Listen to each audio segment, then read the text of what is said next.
Welcome to this episode of Through the Year with John Wesley. I'm David Bell. There's a big story ahead of us. It begins with John Wesley, who really didn't want to start a church, and ends up at worldwide Methodism today. Each branch around the globe needs to tell its own history. Here in New Zealand, we've a curious tale to tell. The first Methodist mission was begun in New Zealand in 1823. By the first decade of the 20th century, it was one of the largest Protestant denominations in New Zealand.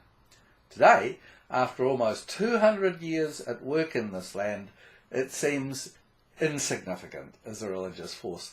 The joke among some retired clergy is that they call themselves the remnant.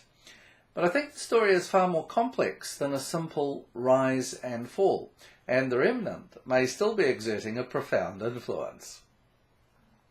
Why do I say that? I think numbers tell the story, but only in part. The first number to look at is the worth of the New Zealand Methodist Church today. I can't be exact. Because of rapidly rising land values during the last few years, the institution called the church has become quite wealthy. The estimates vary between $500 million and $1 billion. Although to date, the connectional leaders haven't released the adjusted values for the last year. Even at the bottom estimate, that's a lot of money. So let's compare it to recent membership data. The 2013 census says the number of people in the New Zealand population who self-declared Methodist was about 97,000. And for the last decade, we've been losing members at a rate of 2.36 per annum. But most who claim the name Methodist actually have little to do with the church at all. How many people do go to church and claim membership?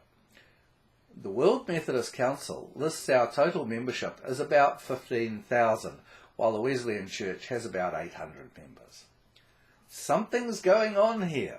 Somehow or other, the church has become disconnected with the lives of ordinary people, including the people who claim a Methodist heritage. This is not new. Wesley addressed the same issue in an 18th century address to the clergy.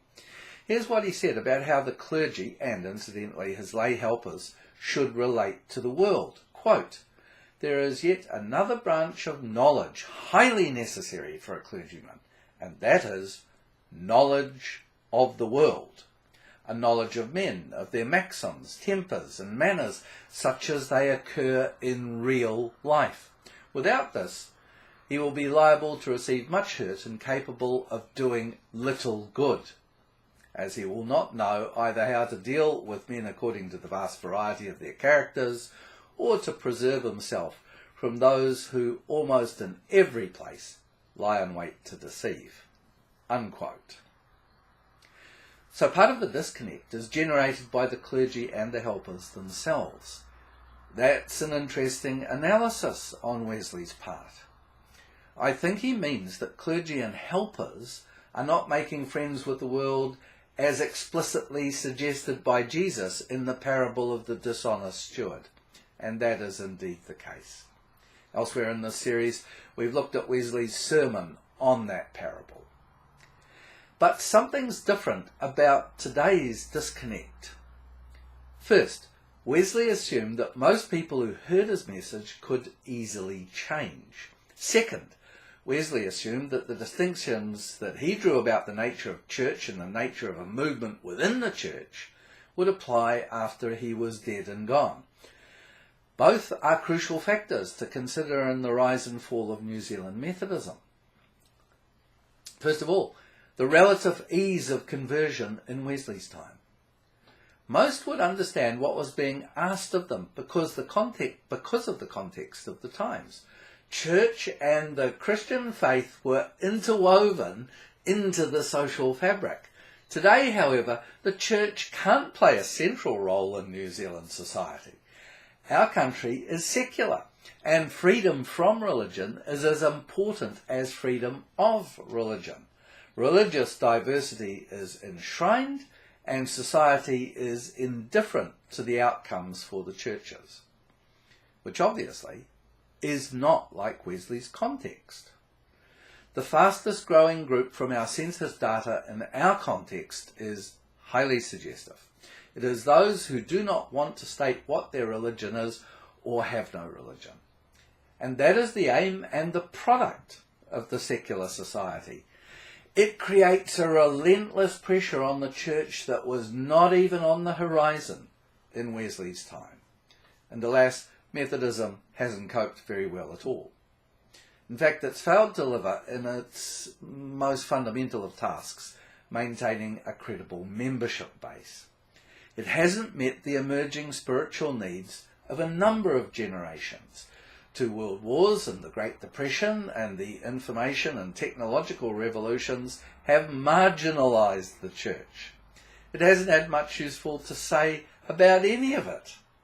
The few great leaders that engaged with church and society were ruthlessly swept aside by the conference. The outstanding case of the Reverend Ormond Burton is one we'll look at later in the series. The church hasn't captured the public imagination.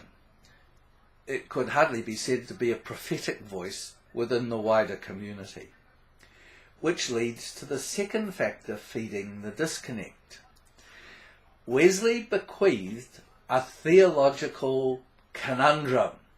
It's well documented that after he died, Methodism split into a number of branches in Great Britain.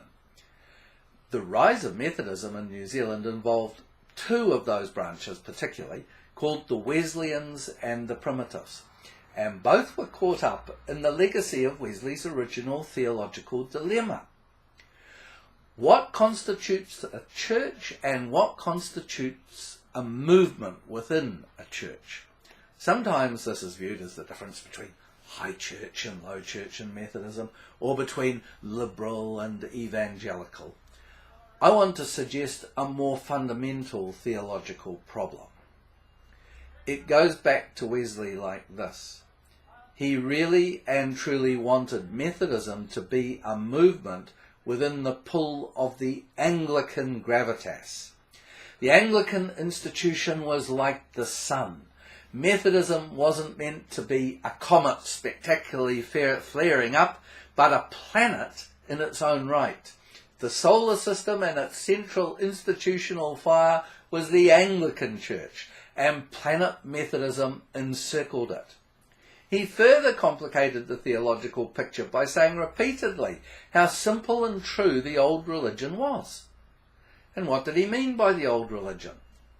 The Church of England, with its emphasis on the 2 great commands. So central institution was tinged with the simplicity of the original Jesus movement. But Wesley's Methodist movement was imbued with all the qualities of an institution, rules, regulations, and because of what Wesley expected of members, an increasing sense of its own gravitas. Wesley inaugurated the American church after the War of Independence. That ensured the birth of planet Methodism.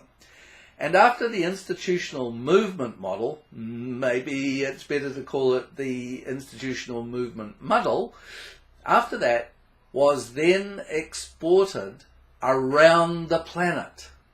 Now, it's easy to provide this critical analysis. It's not so easy to suggest solutions. But this I am convinced by. The institution of the Methodist Church in New Zealand needs to improve its institutional behaviour.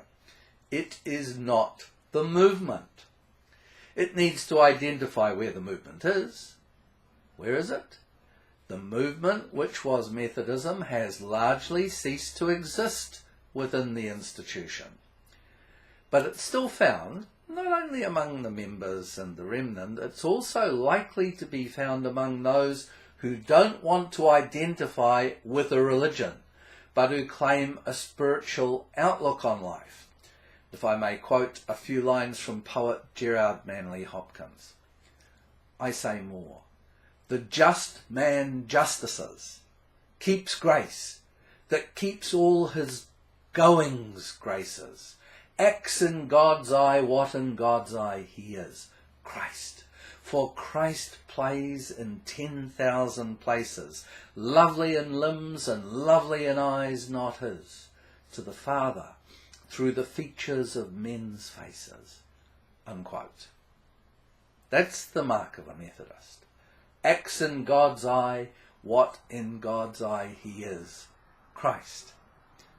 It can't be institutionalized, can it? For, in my opinion, it's the universe itself. It's reality.